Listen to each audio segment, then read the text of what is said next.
16장입니다. 누가복음 16장 19절부터 보겠습니다.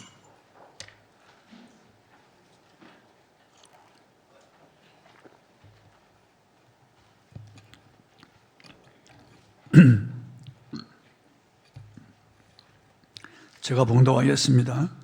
한 부자가 있어 자색 옷과 고운 베옷을 입고 날마다 호화롭게 즐기더라. 그런데 나사로라 이름하는 한 거지가 헌데투성이로 그의 대문 앞에 버려진 채 그 부자의 상에서 떨어지는 것으로 배불리려 하며 심지어 개들이 와서 그 헌데를 핥더라. 이에 그 거지가 죽어 천사들에게 받들려 아브라함의 품에 들어가고 부자도 죽어 장사되며 그가 음부에서 고통 중에 눈을 들어 멀리 아브라함과 그의 품에 있는 나사로를 보고 불러 이르되 아버지 아브라함이여 나를 긍휼히 여기사 나사로를 보내어 그 손가락 끝에 물을 찍어 내 해를 서늘하게 하소서. 내가 이 불꽃 가운데서 괴로워하나이다.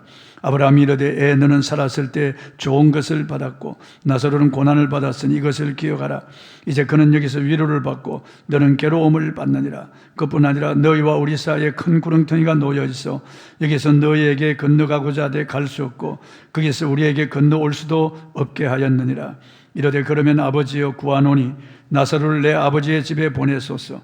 내 형제 5이 있으니 그들에게 정언하게 하여 그들로 이 고통받는 곳에 오지 않게 하소서. 아브라함이 이르되 그들에게 모세와 선지자들이 있으니 그들에게 들을지니라. 이르되 그렇지 아니하니이다. 아버지 아브라함이여 만일 죽은 자에게서 그들에게 가는 자가 있으면 회개하리이다. 이르되 모세와 선지자들에게 듣지 아니하면 비록 죽은 자 가운데서 살아나는 자가 있을지라도 고난을 받지 아니하리라 하였다 하시니라. 아멘. 죽음 후에는 이런 제목으로 오늘 말씀을 선포하겠습니다. 많은 사람들이 돈 많으면 행복할 것이라고 생각합니다. 돈이 많으면 물자가 풍족해지고요. 그리고 또 아름답고 좋은 옷을 입고 음식을 먹고 괜찮은 차를 타고 다니고 또 잘 지어진 집에서 편리한 생활을 할 수 있습니다. 풍족하고 여유 있는 삶을 살 수 있습니다. 그러나 돈이 많다고 다 행복한 것은 아닙니다. 돈 많은 사람 중에 가정이 불행하고 그 삶이 불행하고 그 자식들이 불행한 사람들이 얼마든지 많습니다. 우리가 아는 대로 일론 머스크 세계 제2의 부자입니다. 테슬라, 스페이스 그리고 트위터 총수입니다. 이 사람 가정이 불행합니다. 몇 번 결혼하고 이혼하고요. 그랬던 사람이에요. 또 세계 3위 부자입니다. 제프 베이조스 아마존 의장입니다. 이 사람도 마찬가지입니다. 이 사람도 가정이 깨어지고 결혼 실패한 그런 사람입니다. 세계 6위가 빌 게이츠입니다. 마이크로소프트 창업주인데요. 이혼하면서 재산 절반을 부인에게 주었고 자식들은 아버지를 돌아보지 않습니다. 어머니에게 붙어서 아버지를 아주 모멸감이 나도록 만든 그런 자녀들입니다. 세계 8위가 세르게이 브린입니다. 구글 창업자인데요. 이 사람 부인하고 일론 머스크하고 불륜 관계가 있었어요. 친구 사이인데도 그런 짓을 한 겁니다. 그래서 가정이 깨어졌어요. 불행한 겁니다. 우리나라도 삼성의 총수라든지 그리고 SK 총수 가정이 불행한 겁니다. 그 SK 총수가 이혼 소송을 벌리는데요. 그 자식 그 3남매가 어머니에게 오히려 어머니 쪽을 유리하게 탄원서를 재판부에 넣어주었습니다. 그러니까 그가 부자지만은 가정이 불행하고 자녀들도 마음에 깊은 상처를 안고 살아가는 거예요. 본문에도 부자였지만은 영원한 불행에 들어간 사람이 있고 거지였지만은 영원한 행복을 얻은 사람이 있습니다. 본문 19절입니다. 읽어보겠습니다. 한 부자가 있어 자색 옷과 고운 베옷을 입고 날마다 호화롭게 즐기더라. 이 사람은 정말 부자입니다. 이게 자색 옷은요, 달팽이에서 분비되는 그 액을 효소로 만들어서 붉게 만든 그런 옷인데 이 옷은 권력자들만 입습니다. 고운 베옷은요, 아주 부드러운 옷이에요. 이것은 부자들만 입는 옷입니다. 중산층도 입을 수 없는 그런 옷이에요. 그러니까 이 사람은 권력도 가졌고 부도 가진 사람이에요. 그리고 웬만한 부자가요, 어떻게 날마다 호화롭게 잔치합니까? 이건 보통 부자가 아니에요. 날마다 사람들과 호화롭게 연락하며 잔치하는 그런 부자였습니다. 세상에서 이런 사람을 보고 소위 성공한 사람이라, 그리고 출세한 사람이라 그렇게 부릅니다. 사실 모든 사람들이 권력 가지기를 원하고 부를 가지기를 원하잖아요. 이 부자라도 날마다 호화롭게 잔치하는 이런 부자니까 사람들의 선망의 대상이 되었을 겁니다. 그런데 이 사람은 쾌락주의자요, 이기주의자요. 이 사람 자신밖에 모르는 사람이에요. 그 부자의 대문 밖에 한 거지가 버려져 있는데도 관심이 없습니다. 본문 20절입니다. 읽어보겠습니다. 그런데 나사로라 이름하는 한 거지가 헌데투성이로 그의 대문 앞에 버려진 채 그 부자의 상에서 떨어지는 것으로 배불리라 하며 심지어 개들이 와서 그 헌데를 핥더라. 정말 이 사람 비참한 사람이에요. 예수님께서 이름을 들어서 이렇게 기록했기 때문에 이 사람 실존 인물이라고 그렇게 보는 겁니다. 이 거지가 헌데투성이에요. 부자의 상에서 떨어지는 그 부스러기도 먹지 못하고요, 심지어 개들이 와서 그 헌데를 핥을 정도로 이렇게 비참한 그런 거지입니다. 세상 사람들은 이 나사로를 보면서 정말 불행한 인생이라고 생각할 겁니다. 이 저주받은 인생이라고 다 혀를 차며 쩍쩍거릴 겁니다. 어쩌면 이런 인생이 있을까? 이렇게 비참한 목볼 인간이죠. 어쩌면 이렇게 끔찍한 이런 삶을 사는 사람이 있을까? 이 부모의 죄일까? 자신의 죄일까? 어떻게 이렇게 저주받았을까? 그렇게 생각할 겁니다. 참으로 우리가 사는 이 세상은 공평하지 않습니다. 부자들이 있는가 하면 아주 가난한 사람들이 있습니다. 가난한 사람들은 집도 없이 월세방에서 아니면 쪽방에서 겨우겨우 살아가는 사람이 있습니다. 이 여름에도 선풍기 없이 살아가는 사람들도 있습니다. 조선일보에서 동국대학교 김낙년 교수의 부의 불평등이라고 하는 논문을 실어서 보도했습니다. 제가 읽어보니까 우리나라 부자 상위 10%가 부의 66%를 소유하고 있다고 밝혔습니다. 하위 50%의 국민은 자산이 1.7%밖에 되지 않습니다. 물론 이런 현상 우리나라만의 현상이 아니고 미국과 유럽은 이보다 더 심합니다. 세상에는 전기 혜택을 받지 못하는 사람이 20억이 넘습니다. 식수시설이 없어 제대로 된 생수를 마시지 못하고 흙탕물을 마시는 그런 인구가 10억 명이 넘습니다. 하루 1,000원 미만으로 살아가는 사람들이 12억 명이나 됩니다. 그리고 하루 한 끼도 제대로 못 먹어 영양실조에 걸려있는 사람이 8억 명이나 됩니다. 이분절을 넘기지 못할 100만 명의 환자들이 있습니다. 지구촌에 냉장고 없는 사람이 75%나 됩니다. 우리나라만 해도 매일 먹다 남은 음식물 쓰레기가 4톤 트럭 6,000대 분이고 술값으로만 14조 원이 낭비된다고 합니다. 가진 자들이 자기 것을 서로 나눈다면 이 세상에 배고픈 사람이 없을 겁니다. 집이 없어 버려진 사람이 없을 것이고 모두가 다 혜택을 받을 것입니다. 그런데 가진 자들이 움켜쥐고 내놓지 않기 때문에 가난한 사람들은 평생토록 가난한 것입니다. 비참하게 살아가는 겁니다.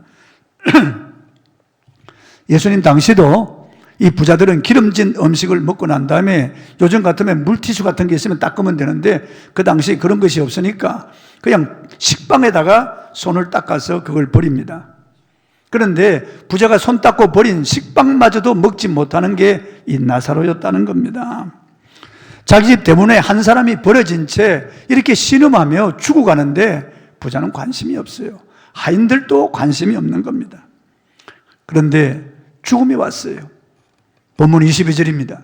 이에 그 거지가 죽어 천사들에게 받들려 아브라함의 품에 들어가고 부자도 죽어 장사되며 거지도 죽고 부자도 죽었습니다.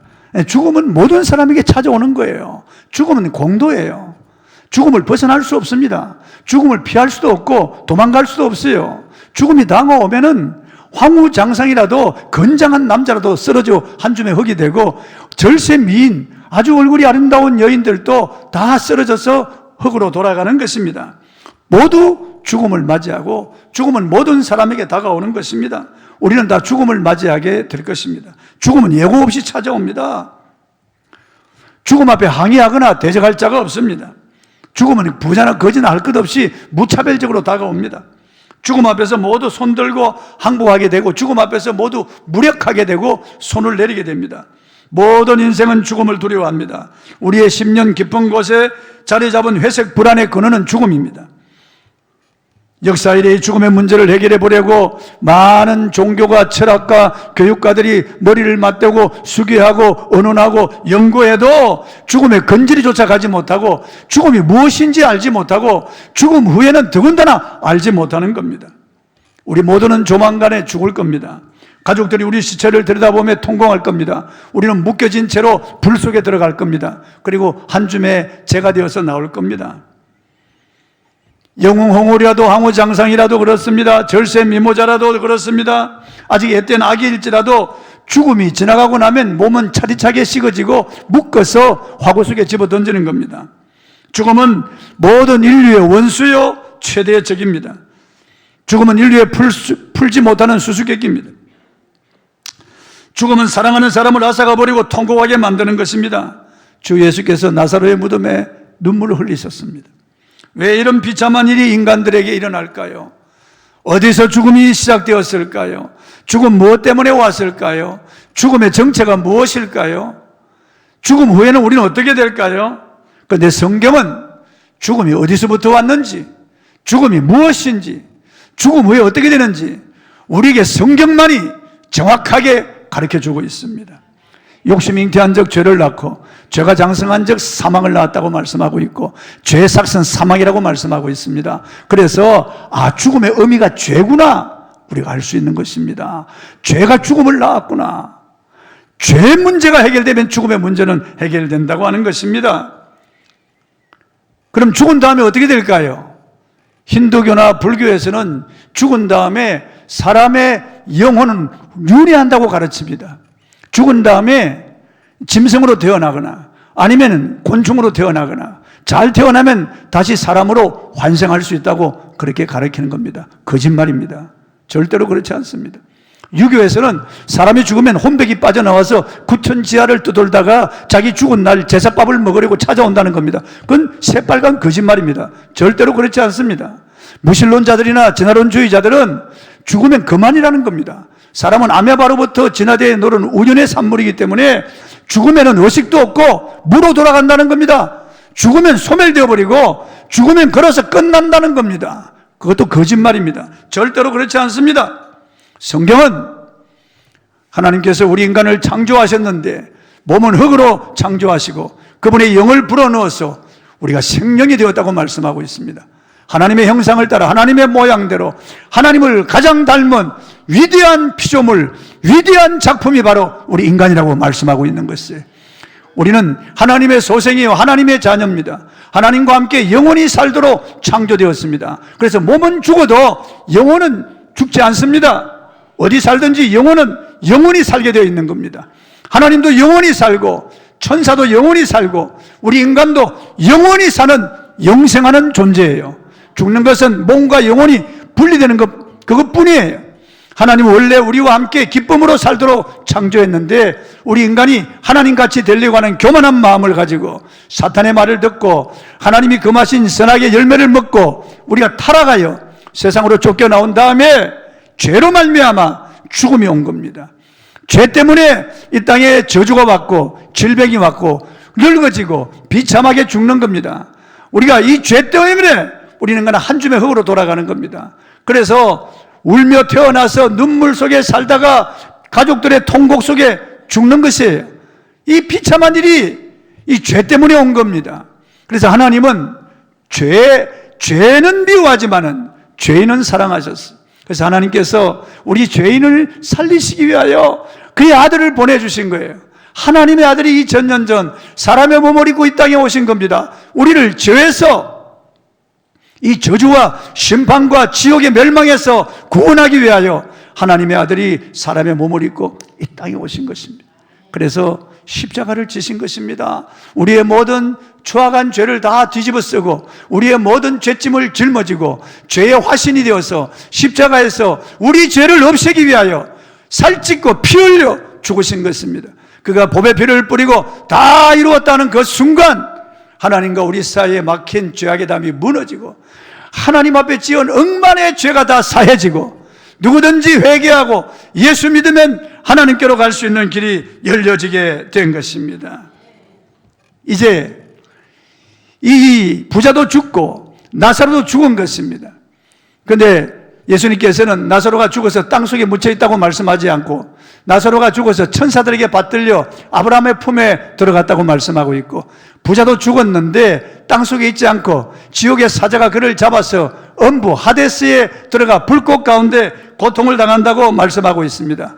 이 나사로라고 하는 이름의 뜻은 하나님은 도움이라는 뜻인데, 이 이름만 들어봐도 이 사람은 하나님을 믿고 하나님의 은혜로 구원받았다고 하는 것을 알 수가 있습니다. 본문 23절입니다. 읽어보겠습니다. 부자가 음부에서 고통 중에 눈을 들어 멀리 아브라함과 그의 품에 있는 나사로를 보고, 땅속에 묻힌 것이 아닙니다. 이 부자는 지옥의 사자에게 잡혀서 음부에서 고통을 당하고 있었습니다. 불 속에서, 그 불타는 그 지옥불에서 고통을 당하고 있었습니다. 여러분, 얼마나 고통스럽겠습니까? 더군다나 천국이 보이는 겁니다. 그 낙원에 아브라함의 품에 안겨 있는 나사로가 보이니까 더 고통스러운 거죠. 이 부자가 들어간 것은 음부인데 하데스라고 합니다. 지옥에, 심판 있고 지옥에 들어가기 전에 대기하는 장소예요. 그래도 너무나 고통스러운, 환경은 지옥과 똑같은 그런 곳이에요. 우리가 죄를 지으면은 이제 확정 판결 받기 전에는 구치소에 있잖아요. 그리고 대부분 확정 판결 받으면은 이제 교도소로 들어가는 것과 똑같은 겁니다. 구치소나 교도소나 환경은 똑같은 겁니다. 갇혀서 자유의 몸이 없는 겁니다. 그곳에서 대기하는 곳입니다. 이 부자도 죽어서 음부 하데스에 들어가서 지옥의 불 속에서 고통을 당하며 대기하고 있는 겁니다. 음부가 얼마나 고통스러운지 알 수가 없습니다. 여러분, 우리가 성냥불 조금만 이 손가락 끝에 한번 대보면은 얼마나 뜨거운지 알 수 없습니다. 얼른 뜨게 되죠. 가스불을 켜다가 가스불이 손가락만 닿아도 깜짝 놀라고 뜨거워서 견딜 수 없는 것인데요. 우리가 꿈을 꾸어도 꿈속에서 고통당하면 얼마나 고통을 당합니까? 저는 군대 제대하고 난 다음에요, 꿈을 꾸었는데 제가 다시 군대 갔더라고요. 논산훈련소에서 철모를 쓰고 애만 소총을 들고 땀을 흘리며 뛰는데 꿈속에서 이게 꿈이라고 하는 걸 제가 알아요. 이게 꿈인데 내가 분명히 제대했는데 내가 왜 다시 논산훈련소에 왔을까? 이건 뭐야?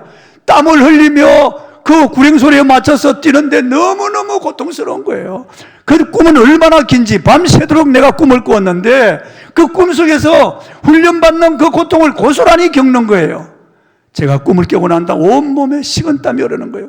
얼마나 꿈속에서 고통을 당했던지요. 꿈만 꾸어도 이렇게 고통을 당하는데 지옥에 들어가서 불꽃 가운데 고통하니까 얼마나 고통스럽겠습니까? 부자는 울부짖는 거예요. 본문 24절입니다. 읽어보겠습니다. 불러 이르되 아버지 아브라함이여, 나를 긍휼히 여기사 나사로를 보내어 그 손가락 끝에 물을 찍어 내 해를 서늘하게 하소서. 내가 이 불꽃 가운데서 괴로워하나이다. 여러분, 물 한 바가지도 아니고 한 그릇도 아니고 물 한 방울 찍어서 해에 떨어뜨려 달라는 거예요. 얼마나 혀가 타고 입이 마르고 고통스러우면은 물 한 방울 찍어서 달라는 겁니다. 얼마나 고통스럽습니까? 그런데 거절당합니다. 왜냐하면은 이 낙원과 음부는 갈라져 있고 구렁이 있어서 음부에서 낙원으로 올 수도 없고 낙원에서 음부로 갈 수도 없기 때문에 나사로를 보내서 물을 찍어줄 수 없는 물 한 방울의 긍휼도 허락되지 않는 곳이 지옥이라는 겁니다. 예수께서는 지옥에만은 들어가서는 안 된다고 말씀하셨습니다. 내 눈이 너를 범죄케 하거든 빼어버리라. 두 눈 가지고 지옥 꺼지지 않는 불에 들어가는 것보다 빼어버리고 영생에 들어가는 것이 나으니라. 내 손이 너를 범죄하면 찍어내버리라. 두 손 가지고 지옥 꺼지지 않는 불에 들어가는 것보다 찍어버리고 영생에 들어가는 것이 나으니라. 내 발이 너를 실족하게 하면 찍어내버리라. 두 발 가지고 지옥 꺼지지 않는 불에 들어가는 것보다 찍어버리고 영생에 들어가는 것이 나으니라. 주님은 죄를 찍어버리고 지옥에만은 들어가서는 안 된다고 말씀하시는 거예요. 몸은 죽여도 영혼은 능히 멸하지 못하는 자들을 두려워하지 말고 몸과 영혼을 지옥에 멸하는 분을 두려워하라고 예수님 말씀하셨습니다. 거기는 구더기도 죽지 않고 불도 꺼지지 않느니라. 거기는 소금 치듯 하느니라. 여러분, 소금을 연탄불에 한번 던져보세요. 투다닥 하고 튀어오른다고요. 지옥이 그렇다고 예수님 말씀하시는 거예요. 불로 소금 튀듯 하는 곳이 지옥이라고요. 또 예수님은 불과 유황으로 타는 못에 던져진다고 말씀하셨습니다. 여러분, 예수님이 거짓말 하신다고, 예수님이 과장된 표현을 한다고 생각할 수 있겠어요?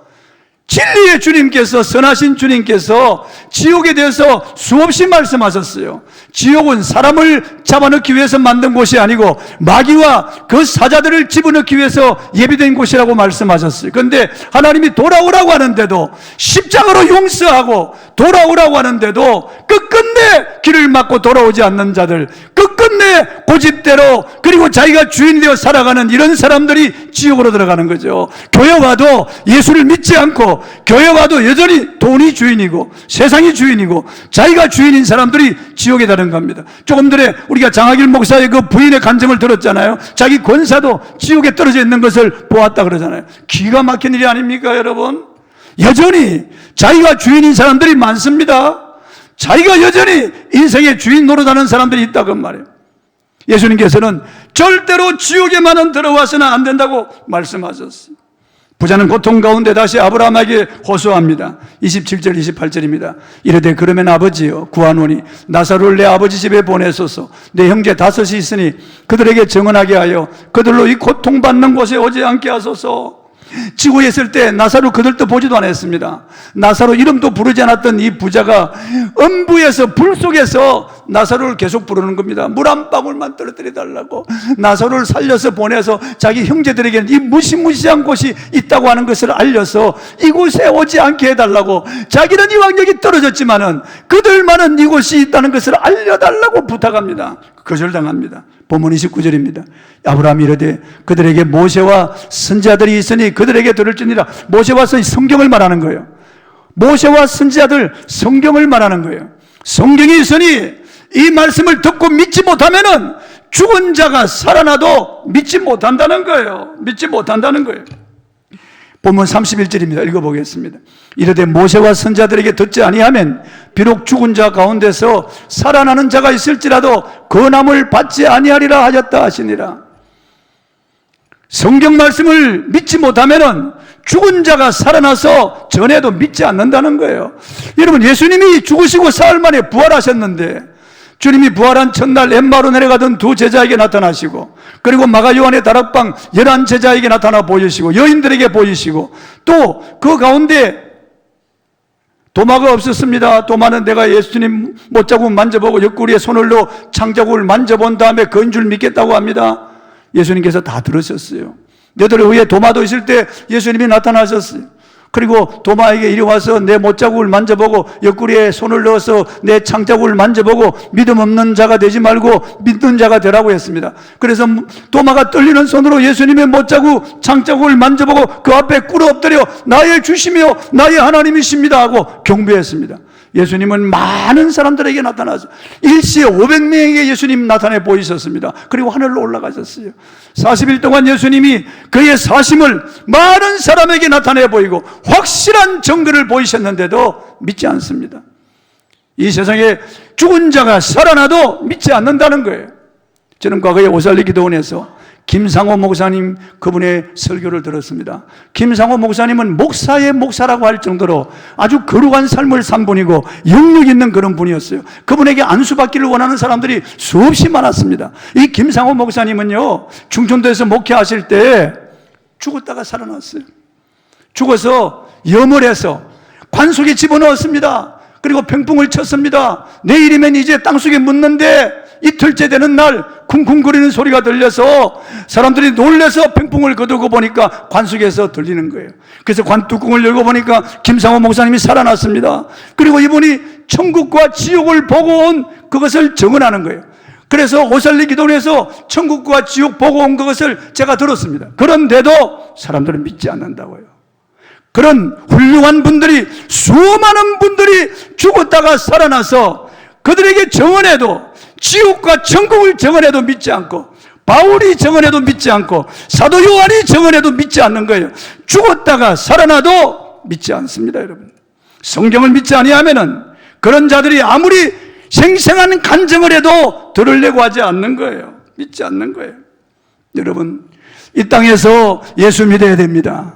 죽은 다음에 아무리 후회해도 소용이 없습니다. 이 땅에서 천국과 지옥이 갈라지는 겁니다. 이 땅에서 오직 예수를 믿으면 죄 사함 받고 구원 받습니다. 이 땅에서 예수를 믿지 않으면 예수님이 없는 영원한 지옥으로 떨어지는 겁니다. 그러므로 지금 회개하고 지금 예수를 믿어야 되는 겁니다. 밀림의 성자라고 불리는 슈발츠 박사는 그 아버지가 목사님이고 목사의 자식으로 태어났습니다.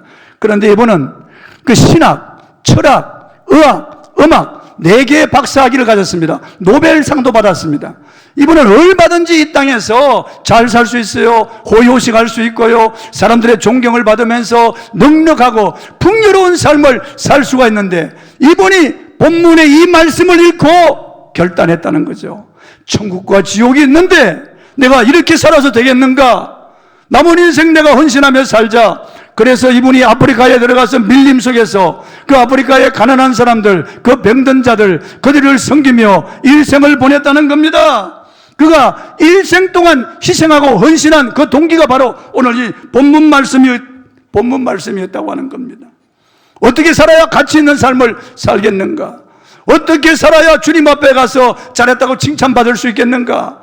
이 땅에서 잠깐 있다 사라지는 이 세상 것에 마음을 빼앗기고 이 세상에 정들 수 없다는 것을 이분이 알았다는 겁니다. 지금 바로 은혜 받을 만한 때요. 지금이 구원의 날입니다, 여러분. 지금 저를 통해서 여러분에게 주님께서 부르시고 여러분에게 말씀하실 때 마음을 열고 진심으로 예수를 영접하고 예수를 여러분의 주님으로 왕으로 믿고 여러분 예수님을 따라 살기를 바랍니다. 육체의 욕심을 따라 살면 안 돼요, 여러분. 여러분이 주인이 되어 살아가면 안 돼요. 여러분의 감정대로, 여러분의 의지대로 여러분이 결정하고 여러분의 길을 가면 안 돼요. 누구든지 나를 따르거든 자기를 부인하고 자기 십자가를 지고 나를 쫓을 것이니라 주님 말씀하셨습니다. 기회주의자가 되면 안 돼요, 여러분. 이 말씀을 듣고 심각하게 생각하고 정말 영적인 경각심을 가지고 다시 우리가 한번 새롭게 변화를 받아야 됩니다. 예수 믿고 변질된 사람들이 많아요. 오랫동안 신앙생활을 하면서 변화를 받아야 되는데 변화받지 않고 변질되는 겁니다. 마음이 강팍해지고 목이 곧아지고 심령이 두꺼워지는 거예요. 그래서 무력증에 빠지고 영적 감각이 없어지는 거예요. 찬송을 불러도 기쁨이 없고 말씀을 들어도 은혜가 되지 않습니다. 기도도 하지 않는 거죠. 이런 사람들 오늘 이 밤에 주님 부르시면 어디 가겠습니까, 여러분? 정신을 차리고 정말 주 예수를 믿고 주 예수를 따르는 저와 여러분이 되기를 바랍니다.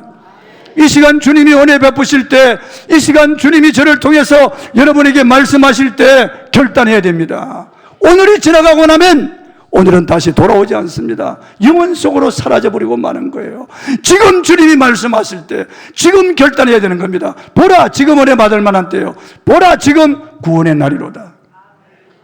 이탈리아의 한 남자가 2010년 8월 860억 복권에 당첨되었습니다. 8월 16일까지 복권 회사에 가서 복권을 제출하고 돈을 타야 되는데 딸 결혼식 때문에 바삐 뛰어다니다 보니까 이틀이 지났습니다. 회사에 갔지만은 복권 당첨이 무효가 되고 말았습니다. 그 사실을 알고 졸도해버리고 말았습니다. 병원에 실려갔습니다. 2시간 만에 깨어났지만은 그 복권은 휴지가 되고 말았습니다. 이틀이 지났기 때문에요. 유효기간이 지났기 때문에 860억이 날아간 거예요. 860억이 문제입니까, 여러분? 영생이 날아갈 수가 있는 겁니다. 영원한 생명을 잃을 수가 있는 것입니다. 주님 말씀하실 때 내일이 있다고 생각하지 말고 정말 오늘이라고 하는 날에 결단해서 여러분 영생을 얻으시기를 주의 이름으로 축원합니다. 찬송하고 기도하겠습니다.